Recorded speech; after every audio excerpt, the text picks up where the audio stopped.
clip you will see the different stages that each scene in the picture must go through in order to complete it. The first is story sketch. This is a hand-drawn sketch showing how the character should act when it is animated. The second is called camera edit.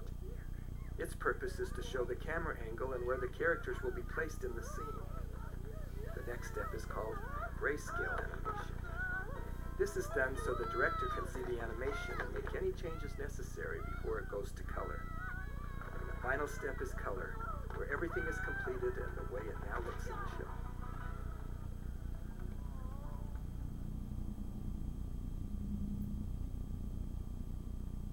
Don't worry, Arthur. He'll be back. But where did he go?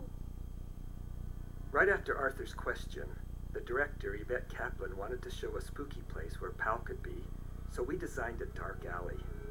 The camera moves slowly through the alley toward a rusty garbage can. Then suddenly, Pal pops out, and the mood changes to a happy, upbeat song.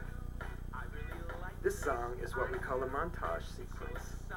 We use this technique so we can show the audience a lot of different locations in Elwood City, and the fun time Pal is having running through the city and seeing things for the first time.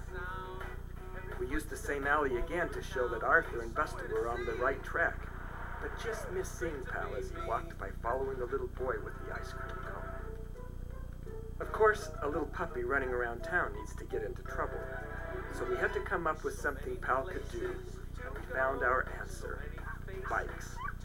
So we lined the bikes up like dominoes outside the bike shop, and they did the trick. Pal was in trouble. You're not lost if you don't want to be found.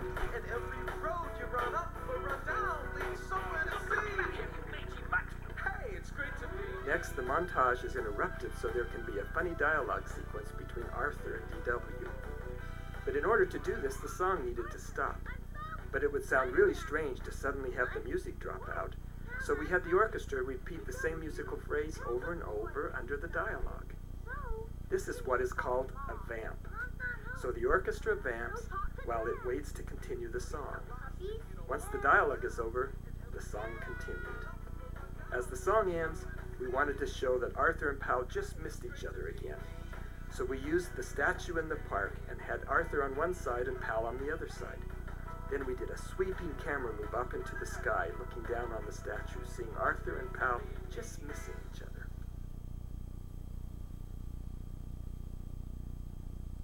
This clip is the most complicated sequence in the show. Having 3 dogs run through an ice cream factory can't be simple. Pal! The barks and growls from the big dogs are real pit bull sounds. But most of the sounds that you hear Pal make in this sequence were made by the voice of the director, Yvette Kaplan.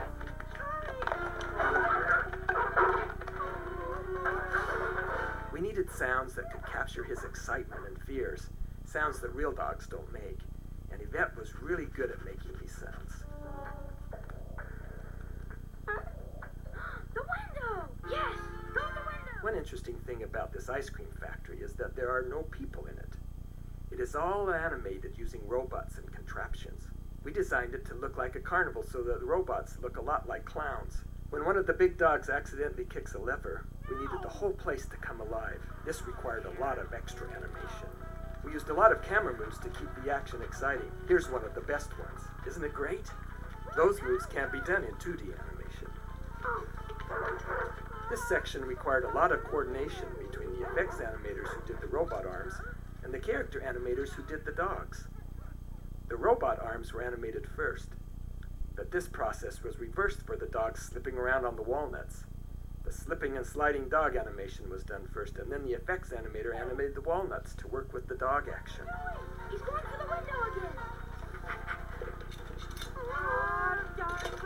Sound effects were very important to this sequence. The editors had to come up with a lot of sounds for the robots as well as all of the background sounds in the factory. One very unique sound was an ice cream ball landing in a mitt. To do this, they used a wet towel rolled up like a ball and threw it into a baseball mitt. It worked. At this point in the sequence, it was time to eliminate one of the dogs from the action. So we came up with an ice cream cannon to do the trick. It was strong enough to knock him out of the chase, but being ice cream, the ball didn't hurt him that much.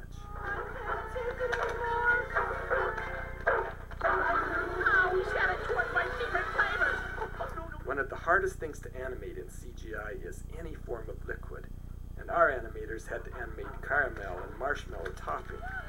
Not only that, then a dog had to slide through it. This was one of the hardest scenes in the whole picture to do. Having eliminated both of the dogs, the only obstacle left was the robot arm. And this time, he makes it.